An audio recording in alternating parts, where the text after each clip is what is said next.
Vocês conhecem todas as vertentes do feminismo e sabem diferenciá-las? Porque quando a gente fala de feminismo, muita gente acha que é uma coisa só, uma ideia fechada, um manualzinho. Mas não é bem assim que funciona. O feminismo é uma construção histórica, coletiva e profundamente marcada por disputas internas. Ele se ramifica em várias correntes, justamente porque as mulheres não vivem as opressões da mesma forma.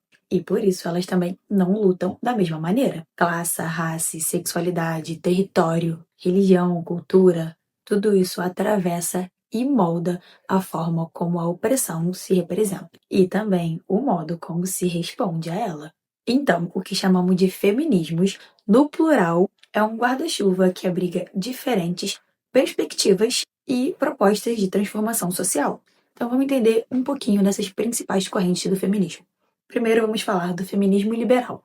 Esse é o feminismo talvez mais conhecido nos meios de comunicação tradicionais. Ele é aquele que luta por igualdade de direito entre homens e mulheres dentro do sistema vigente. Ou seja, ele quer que as mulheres tenham acesso ao mercado de trabalho, à política, ao estudo, ao consumo e ao protagonismo em pé de igualdade com os homens. Mas isso sem questionar profundamente o sistema capitalista, colonial ou patriarcal que estrutura tudo isso. Por isso, ele costuma ser criticado pelos feminismos mais radicais ou interseccionais, que apontam que o problema não é só a falta de acesso, mas a própria estrutura de poder que decide quem pode ou não ter acesso. O feminismo liberal muitas vezes acaba focado em pautas como mulheres em cargo de chefias, salários iguais, representação na mídia, mas ignora que mulheres negras, indígenas, periféricas ou trans estão em posições muito diferentes na hierarquia social. Bom, resumimos o que é o feminismo liberal. Vamos ver então o feminismo radical, porque aqui o papo é outro. O feminismo radical entende que a opressão das mulheres não é só um detalhe no sistema, mas sim um pilar dele.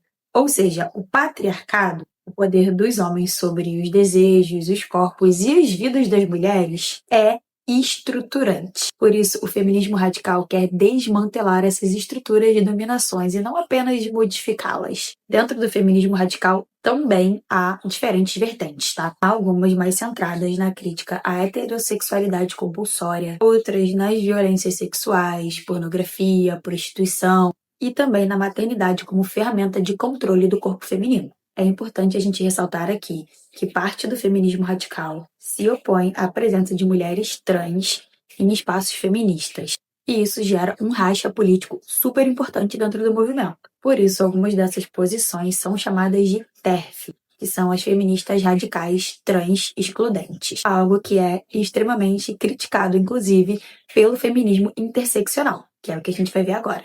Essa corrente surge a partir da crítica feita por mulheres negras ao feminismo branco de classe média. A ideia da interseccionalidade é a de que classe, gênero e raça não operam separadamente, mas sim elas se cruzam. Por exemplo, uma mulher branca e rica sofre o machismo de uma maneira completamente diferente de uma mulher negra e periférica. E o feminismo que não leva isso em conta não serve para todas. Essa perspectiva propõe uma luta mais ampla que entenda que a opressão de gênero não pode ser combatida sem enfrentar também o racismo, a pobreza, o capacitismo, a lesbofobia, o colonialismo e outras formas de opressão.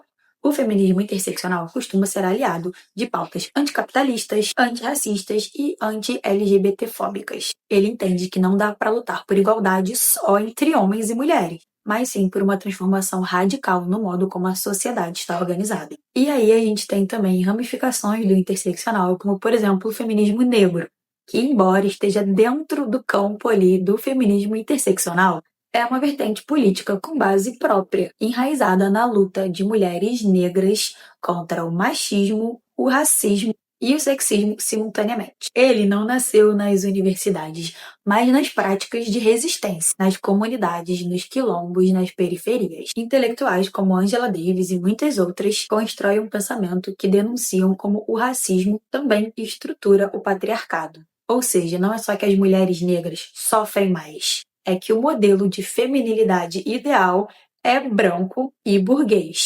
E tudo que foge disso acaba sendo desumanizado. O feminismo negro defende que não há libertação possível para as mulheres se essa libertação não incluir as mulheres negras, que são as mais exploradas pela lógica do capitalismo e do racismo.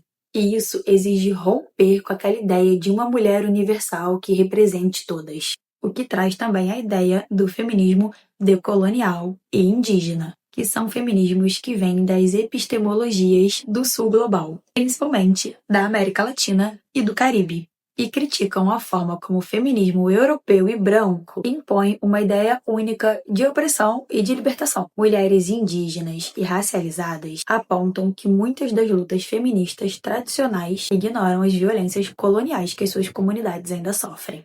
O feminismo decolonial questiona, por exemplo, a centralidade do Estado, da propriedade privada e da ideia do sujeito individual, que são conceitos muito eurocêntricos. Ele defende saberes e práticas ancestrais, formas comunitárias de vida e uma luta enraizada nos territórios. O feminismo indígena mostra que a luta das mulheres indígenas passa pela preservação dos seus povos, línguas, terras e modos de vida, e que a lógica do feminismo branco muitas vezes deslegitima ou desconhece esses modos. E nós temos também o feminismo marxista e socialista. Essa corrente parte da análise de que a opressão das mulheres está diretamente ligada ao modo de produção capitalista e que a luta por libertação feminina deve também ser uma luta contra o capitalismo. O feminismo marxista analisa, por exemplo, como o trabalho doméstico gratuito das mulheres é essencial para a reprodução da força de trabalho, ou seja, para que o capitalismo continue funcionando. O feminismo socialista defende que não existe igualdade de gênero real sem a coletivização do trabalho reprodutivo, acesso universal à saúde, educação, creche e salário digno para todas. Essa vertente também critica o feminismo liberal por apostar numa ascensão individual das mulheres em vez de lutar por uma mudança estrutural. E por fim, nós temos o feminismo trans e queer. Essas correntes ampliam a crítica ao sistema de gênero como binário e fixo. Elas entendem que o feminismo não deve apenas libertar as mulheres da opressão, mas questionar as próprias normas de gênero que definem quem é homem e quem é mulher. O feminismo trans e o feminismo queer defendem que a luta deve incluir todas as pessoas oprimidas pela norma de gênero, inclusive pessoas trans, não binárias e dissidentes de gênero.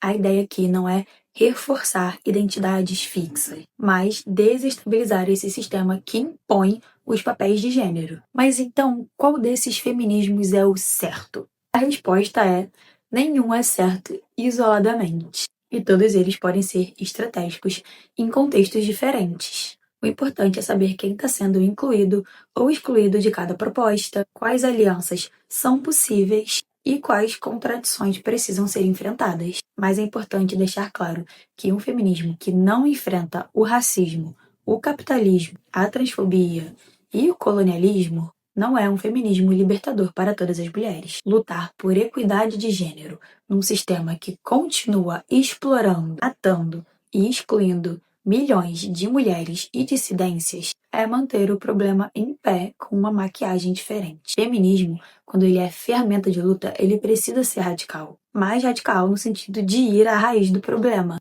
E essa raiz quase sempre se chama poder. E se você chegou até aqui, não se esquece de dar like nesse vídeo e se inscrever no canal. E também comenta aqui qual o seu feminismo.